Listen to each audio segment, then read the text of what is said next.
Kabaddi federation কর্তৃক যে আয়োজনটা হয়েছে, এখানে একদম গ্রাম থেকে শুরু করে শহর পর্যন্ত ৭,৪০৬ জন অংশগ্রহণ করেছিল। তার ভিতরে আজকে ৪৬২ জনকে যারা ভালো করেছে তাদেরকে এখানে জাতীয় পর্যায়ে আনা হয়েছে। আপনারা জানেন যে আমরা আগামী অক্টোবর মাসে আমাদের ইয়থ এশিয়ান গেমস যেটা বাহরাইন হবে, এখান থেকে টিম ফরমেশন করা হবে। যেটা আমাদের লক্ষ্য ছিল যে প্রতিভা অন্বেষণ একদম প্রান্তিক পর্যায়ে, এখানে কিন্তু প্রত্যেকেই প্রান্তিক পর্যায়ে উঠে এসেছে।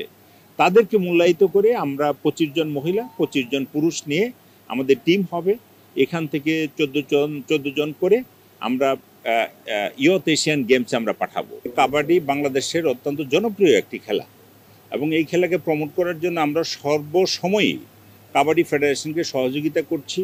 ভেন্যু সংকটের ইস্যুটা আমরা চাই যে অচিরেই আমরা মন্ত্রণালয় কর্তৃক কাবাডিকে সম্প্রসারণ করার জন্য, যেহেতু আমাদের ইয়থ এশিয়ান কম্পিটিশনটা সামনে আছে অক্টোবরে, এর আগেই একটা আমরা ভেন্যু তাদেরকে ফিক্স করার জন্য চেষ্টা করব। তো আমরা চাই যে এই ভেন্যু সংকটের যে বিষয়টা রয়েছে, যেটা আমাদের কাবাডি ফেডারেশন জেনারেল সেক্রেটারি বলেছেন, ঢাকাতেও আমরা চেষ্টা করব যে একটা সুনির্দিষ্ট জায়গা যদি তাদেরকে দেওয়া যায়, এটার জন্য আমরা জাতীয় ক্রীড়া পরিষদ সহ আমাদের যুব ক্রীড়া মন্ত্রণালয়ের সংশ্লিষ্ট যারা রয়েছেন তাদের সঙ্গে আলোচনা করে আমরা সুনির্দিষ্ট একটা জায়গা আমরা ঠিক করে দিব, যাতে করে তাদের খেলাধুলার কার্যক্রমটি সঠিকভাবে পরিচালনা করতে পারে।